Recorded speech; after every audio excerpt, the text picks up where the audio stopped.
नमस्कार दोस्तों, आप सभी का स्वागत करती हूँ मैं आप सभी के अपने इस YouTube चैनल पर। और आशा करती हूँ कि आप सभी खुश होंगे, स्वस्थ होंगे और साथ साथ पॉजिटिव होंगे, क्योंकि पॉजिटिव रहना हमारे लाइफ को इजियर बना देता है। तो इस चैनल पर आपको लाइफ से जुड़ी बहुत सारी प्रॉब्लम का सॉल्यूशन लगातार मिलता रहेगा। तो लगातार हमसे जुड़े रहने के लिए अगर आपने चैनल को सब्सक्राइब नहीं किया है तो चैनल को सब्सक्राइब जरूर कर लीजिएगा। चलिए तो आज की वीडियो में आगे बढ़ते हैं और आप सभी का मैं स्वागत करती हूँ आपके अपने इस चैनल पर। देखिए, हम सभी कोई भी पेरेंट्स होते हैं तो हम सभी अपने बच्चों के लिए क्या इकट्ठा करते हैं या हम सोचते हैं हमारे रहने के बाद भी हम अपने बच्चों को क्या देकर जा सकते हैं, विरासत में जिसे बोलते हैं क्या देकर जा सकते हैं। तो हम सबको ये लगता है कि हम अपने बच्चों को विरासत में जितना ज्यादा धन इकट्ठा कर पाएंगे वो देकर जा सकते हैं। लेकिन क्या कभी आपने सोचा कि जो धन आपने इकट्ठा करके अपने बच्चे को दिया है कि क्या केवल वो धन ही उसके लिए इम्पोर्टेंस है, या लाइफ में जब वो एक ऐसे समय पर पहुंच जाएगा तो क्या केवल वो धन ही उसके लिए बहुत जरूरी है, या कुछ और भी है जिसके बारे में हम कभी सोचते ही नहीं है। देखिए, आपने बहुत काफी समय या कई बार ऐसी ये वाली कहावत सुनी होगी कि पूत कपूत तो का धन संचय और पूत सपूत तो का धन संचय। कहते हैं कि अगर पूत कपूत हो गया, पूत से रिलेट यहाँ लड़के को लेकर कहा गया है, लेकिन हम समझते हैं कि कोई भी बच्चा हो, लड़का हो या लड़की हो, तो पूत कपूत तो का धन संचय। कहते हैं कि अगर आपका पूत कपूत निकल गया, मान लीजिए वो गलत आदतों पर पड़ गया, गलत चीजों में पड़ गया, तो आपने जितना भी धन संचय किया है, जितना भी धन आपने जोड़ा है, वो सारा बर्बाद कर सकता है। लेकिन अगर पूत सपूत निकल जाता है तो क्या होता है, आपके जो आपने धन इकट्ठा किया उसको दुगना तिगना और चौगुना भी कर सकता है। और साथ साथ वो इतना सक्षम होता है कि समाज में अपने आप को स्थापित कर पाता है, और आपने जो अपने समाज में जगह बनाई हुई होती है उस जगह को कायम रखता है। वो अपनी परिवार को और अपनी जो बोलते हैं पीढ़ी दर पीढ़ी वो उस चीज को बढ़ाने की में मदद करता है। तो जरूरी क्या है कि हमें विरासत में अपने बच्चों को क्या देकर जाना है, धन या कोई और चीज जो उसे समाज में सपूत बनाए या समाज में अपने व्यक्तित्व को स्थापित करने में मदद करे। उसके लिए जरूरी होता है संस्कार, जिसे हम भूल जाते हैं, जिसको हम ध्यान ही नहीं देते हैं। हम ये सारी चीजें तो इकट्ठे कर रहे होते हैं, बच्चों की जरूरतों को पूरा करते हैं, उन्हें हर तरह की सुख सुविधाएं देते हैं, लेकिन हम क्या नहीं करते हैं जिससे हमारे बच्चे, जैसी हम एक्सपेक्टेशन बच्चों से रखते हैं, वो उस जगह तक पहुंचते ही नहीं है। तो आज मैं आपको कुछ अच्छी आदतों के बारे में बताने वाली हूँ जिनसे हमारे बच्चों के संस्कार बनेंगे और वो भविष्य में हमारे लिए जो हमने इकट्ठा किया है या हमने जो धन संचय किया है या जो हमने अपने परिवार की एक रेपुटेशन बनाकर रखी है उसको डबल और ट्रिपल भी करेंगे और आप सबको खुशी भी रख पाएंगे।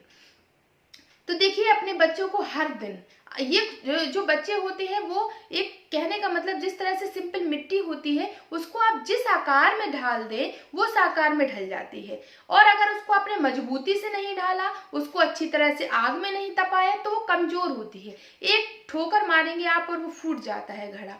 तो ठीक वैसे ही ये सारी आदतें हमें बच्चों को बचपन में सिखानी होती है, क्योंकि वो एक कह दीजिए खाली मिट्टी या कोरे कागज की तरह होता है, उसमें आप जो लिख देंगे वो वैसा ही बनता चला जाता है। तो इन आदतों को जरूरी है कि जो भी अच्छी आदतें हैं आप उन्हें बचपन में ही सिखाना शुरू करिए। सबसे पहली बात है कि आप उन्हें बड़ों की रिस्पेक्ट करना सिखाइए, कि हमसे बड़े कोई भी होते हैं तो हमें उन्हें किस तरह से बात करनी है। और देखिए, ये कोई भी आदत होगी, अच्छी कैसी भी आदत है, सबसे पहला पॉइंट ये आप याद रखिए कि आप बच्चे को जो सिखा रहे हैं आप किस हद तक उसको फॉलो करते हैं। अगर आप उसको फॉलो नहीं करते तो आपका बच्चा जरूरी नहीं है कि आपकी हर एक बात को सही तरह से समझ पाए, क्योंकि जब हम कोई भी बात अपने बच्चों को सिखाते हैं तो बोलते हैं कि जो पेरेंट्स होते हैं वो बच्चों के लिए वही टीचर होते हैं। पहली पाठशाला परिवार को कहा गया है, घर को कहा गया है। तो बच्चे सबसे पहले देखकर ज्यादा सीखते हैं, जितना कि आप बोलेंगे उससे ज्यादा देखकर। अगर आप चाहते हैं कि आप अपने बच्चों को ये सिखाएं कि उन्हें बड़ों की रिस्पेक्ट करना आना चाहिए, उन्हें किस तरह से बात करना है ये आना चाहिए, तो इसके लिए जरूरी है कि आपको भी अपने बड़ों से रिस्पेक्ट से बात करनी है। बात दूसरे नंबर पर आता है कि बड़ों का सम्मान करना। देखिए, बड़ों से बात कई बच्चे कर लेते हैं, लेकिन जब बड़ों की सम्मान करने की बात आती है, वो होता है कि जब कभी भी हम किसी बड़े से मिलते हैं तो हमें उनसे क्या बोलना है, किस तरह से उनके साथ व्यवहार करना है, उनको नमस्ते बोलना है, उनके पैर छूना है। ये सारी चीजें भी बच्चे घर से सीखते हैं। जब आप सभी इसको फॉलो करेंगे, आप अपने से बड़ों का आदर करेंगे, सम्मान करेंगे, तो ये चीज बच्चों के अंदर भी आएगी। जैसे पहले के समय में हम सभी ने देखा है कि बहुत जल्दी हमें झुकना आता था, हम अपने से बड़ों के सामने तुरंत झुकते थे, क्योंकि हम उनसे नजर मिलाकर बात नहीं कर पाते थे। क्या ये डर नहीं है, लेकिन ये सम्मान होता था, जो हम उनके सामने तुरंत झुकते थे, उनके तुरंत पैर छूते थे, तुरंत उन्हें नमस्ते करते थे। लेकिन आज के बच्चे नजर से नजर मिलाकर बात करते हैं, उन्हें पैर छूने की आदत ही नहीं होती है। क्यों? क्योंकि हमने उन्हें ये सिखाया ही नहीं है। तो जब हम बचपन से ये आदत डालते हैं तो एक बड़े होने तक बच्चों के अंदर ये आदत हमेशा होती है। वो कहीं पर भी जाएंगे, लेकिन उनके अंदर ये संस्कार होता है कि हमें हमेशा बड़ों का सम्मान ही करना है। उसके बाद आता है सही और गलत में का सही निर्णय लेना, सही और गलत में फर्क समझना। देखिए, अब जब बच्चे बड़े होते हैं तो आप हर टाइम उनके साथ नहीं रह सकते हो। कभी कभी वो अकेले भी होते हैं और उनके सामने ऐसी बहुत सारी परिस्थितियां आती हैं जब उन्हें निर्णय लेना होता है कि सही क्या है और गलत क्या है, और हमें साथ किसके जाना है, सही के साथ जाना है या गलत के साथ जाना है। तो उन्हें बचपन से आपको ये सिखाना होगा कि जो सही का रास्ता होता है वो कठिन जरूर होता है, लेकिन अंततः आपको सुखमय या आपको सक्सेस देने वाला होता है। और जो झूठ का रास्ता होता है वो सामने बहुत अच्छा दिखता है, लेकिन उसका लास्ट में उसमें अच्छा नहीं होता है। तो क्या सही है क्या गलत है, इसका फर्क आपको आज ही बच्चे के दिमाग में डालना होगा कि हमेशा सही और गलत का, जब आपके सामने कभी भी कोई डिसीजन लेने वाली बात आए तो पहले आप उसको सही और गलत को समझो और हमेशा सच का साथ दो, सही का साथ दो, क्योंकि यही एक ऐसी चीज होती है जो हमारे साथ हमेशा रहती है। उसके बाद आता है कि समय के महत्व को समझो। देखिए, बहुत सारे बच्चे होते हैं लेजी होते हैं, चीजों को लेकर लापरवाह होते हैं, उन्हें टाइम से कोई भी काम करना नहीं होता है। अगर आप उनसे बोलेंगे कि ये काम आपको 10 बजे तक निपटाना है तो वो शायद 12-2 भी बज जाए। तो उन्हें बचपन से समय के जो टाइम मैनेजमेंट है वो आपको शुरू से समझाना होगा, उन्हें उस डिसिप्लिन में ढालिए। उसके लिए जरूरी है आप उनका एक टाइम टेबल फिक्स कीजिए कि आपको इतने बजे उठना है, इतने टाइम में आपको खेलना है, इतने टाइम आपको टीवी देखनी है, इतने टाइम आपको पढ़ना है, इतने टाइम आपको अदर एक्टिविटी करनी है। तो ये आदत जब आप बचपन से डाल दोगे तो कुछ टाइम बाद आपको बच्चे को ये नहीं बोलना पड़ेगा। जो बहुत सारे पेरेंट्स परेशान होते हैं कि वो मेरी बात ही नहीं मानते बच्चे, हम उनसे बोलते हैं पढ़ो, वो खेलने चले गए, क्यों? उनका माइंड ही उसमें नहीं सेट हो पाता है। तो जब आप बचपन से ये आदत डाल देते हो बच्चे को कि आपको डिसिप्लिन में रहना, लाइफ आपकी आगे सक्सेस होगी या आप अपने हर एक काम को बहुत अच्छे से कर पाओगे।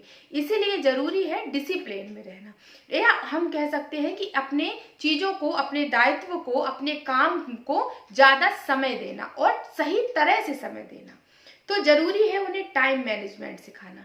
इसके बाद आता है सहनशीलता, या जिसे बोलते हैं पेशेंट। तो पेशेंट रखना आज के समय में, आज के बच्चों के समय में बहुत ही कठिन है। हम खुद देखते हैं, बच्चों को आदत होती है, उन्होंने एक बार कोई भी चीज बोला और उनके हाथ में वो चीज होनी चाहिए, और अगर नहीं हुई तो वो बोलना शुरू कर देते हैं। उनके अंदर बिल्कुल भी पेशेंट नहीं होता है। क्यों नहीं होता है पेशेंस? क्योंकि उनको हम बचपन से जैसे ही उन्होंने कोई भी चीज बोली, हम तुरंत उनके सामने हाजिर कर देते हैं। हम उन्हें किसी भी चीज की वैल्यू बता ही नहीं पाते हैं। उनको जैसे ही वो कोई भी चीज बोलते हैं, आपके पास उपलब्ध है, लेकिन आप उसे तुरंत वो चीज मत दीजिए। उनको एहसास दिलाइए, उनको थोड़ा सा फील कराइए कि नहीं, अभी नहीं, कुछ समय बाद ये चीज दे देंगे। आप सक्षम हैं। हर एक पेरेंट सक्षम होता है अपने बच्चों को ख्वाहिशों को पूरा करने के लिए। कुछ लोग होते हैं जो नहीं कर पाते, लेकिन जो हम सक्षम हैं भी, लेकिन फिर भी मत दीजिए। क्यों? क्योंकि उनका जो पेशेंस लेवल है वो बढ़ेगा। इससे उन्हें चीजों को तुरंत लेने की इच्छा नहीं होगी, वो पेशेंस रख पाएंगे। ओके, कोई बात नहीं, कुछ टाइम बाद मिलेगा। तो और बहुत सारी ऐसी चीजें होती हैं जो हमें बचपन से बच्चे के अंदर डालनी होती है। शेयरिंग, जैसे कहते हैं शेयरिंग इज केयरिंग। बच्चों को हमेशा शेयर करने की आदत डालिए। कभी भी वो कोई भी चीज लाते हैं, आप लाते हैं तो आप खुद बच्चे को शेयर करिए और उन्हें सिखाइए, उसका महत्व सिखाइए कि इससे हमारे रिश्तों में प्यार बढ़ता है, मजबूती बढ़ती है। तो इसके लिए क्या जरूरी है कि हम हर टाइम कभी भी कोई भी चीज लाएं तो हम उसको शेयर करके खाएं। उसके बाद आता है कि कोई भी चीज आपके सामने आ रही है तो आपको उसको गुस्से के साथ ट्रीट नहीं करना है। आपको समझ आ रहा है कि सामने कुछ गलत हो रहा है, लेकिन हमें उसे प्यार से ट्रीट करना है। तो ये आप अपने बच्चे को हमेशा प्रैक्टिकल समझा सकते हो। कैसे? जब अगर आप उसको फॉलो कर रहे हैं तब, और अगर आप उसको फॉलो नहीं कर रहे हैं तो आपके बच्चा ये बात मानने को बिल्कुल भी तैयार नहीं होगा। जैसे कि मान लीजिए आपके घर में कोई बाई काम करती है, वो आपके घर आई, थोड़ा सा लेट हो गई और आपने उसे चिल्लाना चालू कर दिया, क्यों इतना लेट आई हो, मैं जब से तुम्हारा वेट कर रही थी, मेरा काम इतना पिछल गया है, अब मैं कैसे करूंगी, कल से टाइम से आना। तो ये बच्चा देख रहा होता है आपको कि जब आपके सामने कोई बात आती है तो आप उसको कैसे फेस करते हो, कैसे उसको ट्रीट करते हो, कैसे उसको हैंडल करते हो। तो बच्चा भी ये समझ जाता है कि जब कभी कोई भी बात हमारे सामने गड़बड़ नजर आती है तो हमें उस समय गुस्सा करना है। गुस्सा करना नॉर्मल सी चीज है, और गुस्सा करेंगे तो वो चीज दूर हो जाती है या डर जाता है सामने वाला इंसान। और उसी जगह अगर हम प्यार से उसके सामने पेश आए कि क्यों आप लेट आए हो, कल से आप थोड़ा सा टाइम से आना, मुझे जल्दी जरूरत होती है, तो क्या होगा? बच्चा भी क्या सीखेगा कि जब कोई भी बात हमारे सामने आएगी तो हमें उसे प्यार से, शांति से समझना है और प्यार के साथ उसको ट्रीट करना है। तो ये सारी कुछ अच्छी आदतें हैं जो हमें अपने बच्चों को विरासत में देकर जाना है। धन तो हम अपने बच्चों के लिए दे ही रहे हैं, उनकी सारी जरूरतें पूरी करते हैं और उन्हें जो जो करना है हम सब कुछ करते हैं, लेकिन वो सब करने के बावजूद भी कई बार आप देखते हैं कि बच्चे आपकी बात ही नहीं मानते। आप जैसा अपने बच्चों को बनाना चाहते हो वो उसके विपरीत बन जाते हैं। क्यों? क्योंकि आपने उन्हें संस्कार नहीं दिया, सही गलत के बारे में नहीं बताया। और जब वो अपनी एक ऐसी एज में पहुंचे जहां उनके सामने बहुत सारी चीजें सामने आई और वो उसमें क्या होते हैं, डिस्टर्ब हो जाते हैं, वो भूल जाते हैं अपने घर को और उसमें बिजी हो जाते हैं। और उससे क्या होता है कि वो अपने कर्तव्य को भूल जाते हैं, वो अपनी बातों को भूल जाते हैं, वो अपनी जिम्मेदारी को भूल जाते हैं और गलत रास्ते पर निकल पड़ते हैं। तो अगर आप चाहते हो कि आपके बच्चे गलत रास्ते पर ना जाएं, तो बचपन से उनके मन में वो संस्कारों के बीज बो दीजिए कि जो बीज जब वो एक टीनेजर एज में पहुंचे तो वो बीज जो है वो फल का स्वरूप बन जाए और उसका फल उसको भी मिले और आप सभी को भी मिले। वो अपने आप को भी समाज में स्थापित कर पाए और आपने जो सपने देखे हैं उसको लेकर यह समाज में आपकी जो रेपुटेशन बनी हुई है उसको दिन दूनी रात चौगनी कर दे। तो अगर आप चाहते हैं तो धन के साथ साथ अपने बच्चों को संस्कार रूपी बीज जरूर बो दीजिए उनके मन में। तो चलिए, आज का वीडियो बहुत बड़ा होता जा रहा है और अगर आशा करती हूँ कि आप सभी को मेरा वीडियो अच्छा लगता है, लेकिन आप सभी कोई भी कमेंट नहीं करते हैं तो समझ नहीं आता है कि आपकी क्या प्रतिक्रिया है, आपको अच्छा लगता है या नहीं। तो आपको जैसा भी लगता है, अगर आपको कुछ इन्फॉर्मेशन अच्छी मिलती है तो कमेंट करके जरूर बता दीजिएगा। और अगर वीडियो अच्छी